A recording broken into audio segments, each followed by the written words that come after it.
Bueno, pues Antonio Gaudí nació en el año 1852 y aceptó dirigir la obra del Templo Expiatorio de la Sagrada Familia justo al año siguiente de colocarse la primera piedra, en 1883, cuando tenía solo 31 años. Desde entonces dedicó toda su vida a construir ese lugar de culto en el que manifestó ese genio artístico, el sentimiento religioso y también su profunda espiritualidad. De su obra y de su vida vamos a hablar ya con Chiara Curti, que es arquitecta e investigadora de esa obra y vida de Antonio Gaudí. Chiara, buenas tardes, bienvenida. Muy buenas tardes. En primer lugar, ¿cómo valoras esta decisión del Santo Padre de convertir a Gaudí en venerable?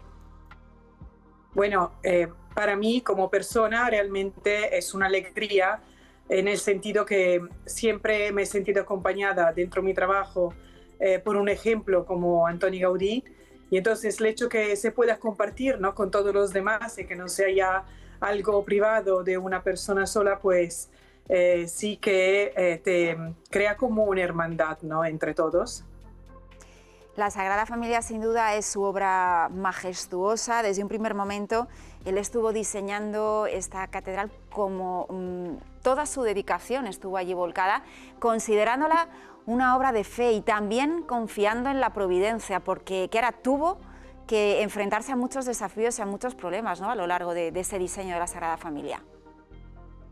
Sí, igual cualquier problema que Gaudí tuvo que enfrentarse, desde económico, de fama, etcétera, pues todo lo vio él como algo providencial.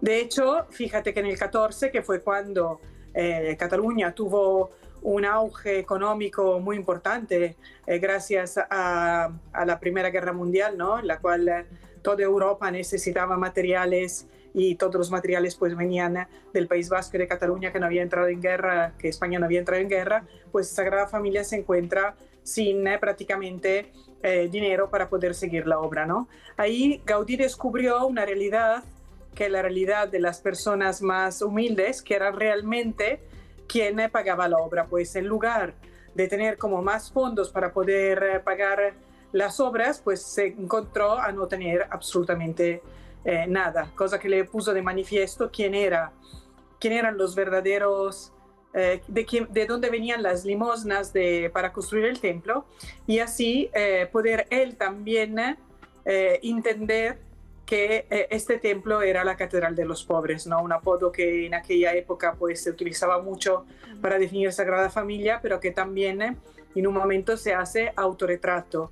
La verdad que es bonito también este tema de los pobres, porque el Papa Francisco es un tema que tiene bien cercano, ¿no? También es diferenciar lo que es un mísero de un pobre, ¿no? Gaudí se hace pobre de espíritu y pobre también materialmente, pues renuncia prácticamente a todas las obras civiles y finalmente se hace un trabajador más de la Sagrada Familia, y esto le hace también crecer en la fe. O sea, entiende que no es una fe, la fe no puede empezar como algo ideológico, como un conocimiento, sino de una vida. Chiara, ¿por qué se le conocía como el arquitecto de Dios? Bueno, es que él estaba construyendo una obra y cada vez que alguien le iba a visitar, él se presentaba como colaborador del creador, ¿no? No se presentaba como el arquitecto de Sagrada Familia, sino como alguien que estuviera ayudando a alguien más, ¿no? Entonces, que era Dios. Esto hizo que en su época tuvo este apodo, ¿no?, del arquitecto de Dios, porque no era tanto el que estaba construyendo Sagrada Familia, cuanto la inspiración que le venía del Señor, pues hacía que él la pudiera construir. Manifiesto de esto son las escuelas de la Sagrada Familia, que son con un estilo totalmente distinto. Él en aquel caso sí que es promotor, financiador y arquitecto de la obra, y hace una cosa totalmente distinta, ¿no?, como manifestando que Sagrada Familia, pues él únicamente está colaborando. Porque se destaca esa cantidad de virtudes que tuvo a lo largo de su vida. Mencionabas antes, Chiara, hablando de los pobres, de los humildes. Él tuvo una vida también humilde, tuvo pues, bastantes desgracias, perdió a bastantes miembros de su familia, y eso hizo que aumentara su fe, ¿no? Sí, no solo, mira, sorprendente, porque Gaudí, a pesar que nunca se casó, pues nunca vivió solo y siempre vivió con enfermos. O sea, desde su familia que fue una familia bastante desafortunada en el sentido que murieron su madre cuando él era muy joven, luego su hermano también siendo joven, su hermana también se quedó con una sobrina que también murió con 36 años, que vivió siempre con él, en fin.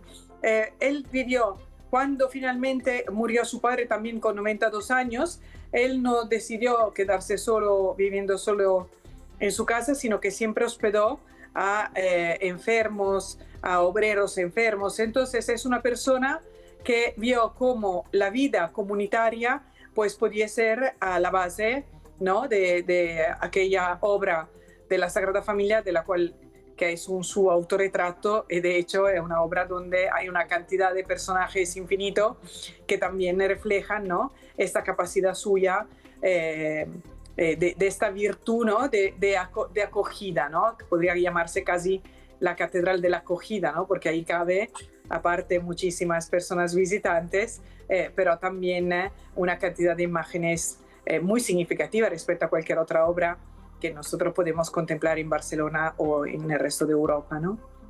Porque tú que conoces bien la obra de Gaudí, sin duda la Sagrada Familia es el culmen, pero esa experiencia de fe, ese simbolismo que tiene el artista, ¿se nota también en algunas de otras obras que tenemos en Barcelona?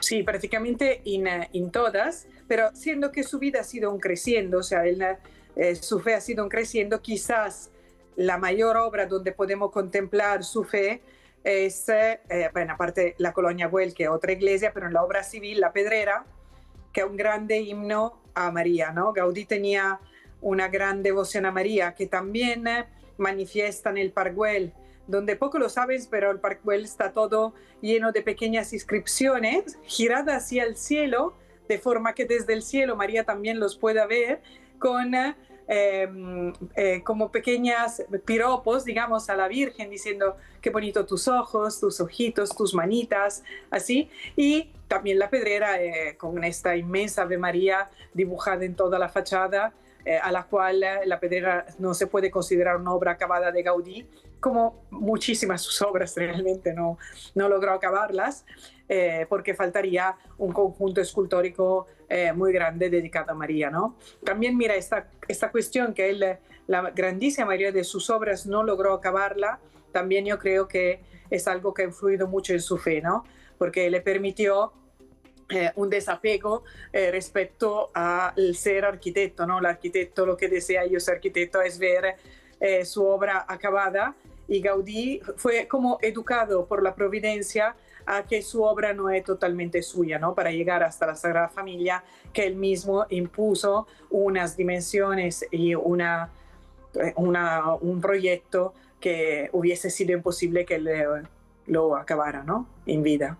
Chiara, este paso que ha dado el Vaticano, ese paso más hacia la santidad, pues puede ser el culmen, ¿no?, de ese testimonio que ha tenido Gaudí a lo largo de toda su obra, que puede representar para la historia, para el arte, un paso como este.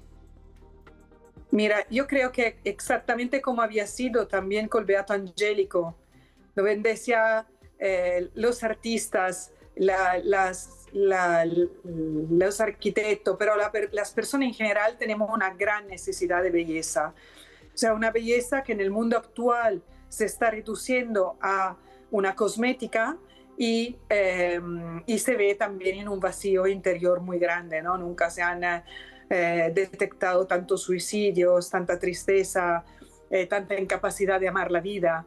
Y la Sagrada Familia con la beatificación y realmente es poner el acento sobre la posibilidad que nuestra vida sea bella y que tenga también y que pueda durar, ¿no? Y que pueda tender, ¿no?, hacia el eterno, tocar el cielo, ¿no?, que es esta tensión que tiene la Sagrada Familia, que dentro de una ciudad tan uniforme como es Barcelona, pues tiende hacia el cielo. Pues Chiara Curti, muchísimas gracias por haber estado con nosotros y acercarnos un poquito más esta figura de Gaudí. Un abracito fuerte, gracias. Gracias a vosotros. Bueno, y nos llegan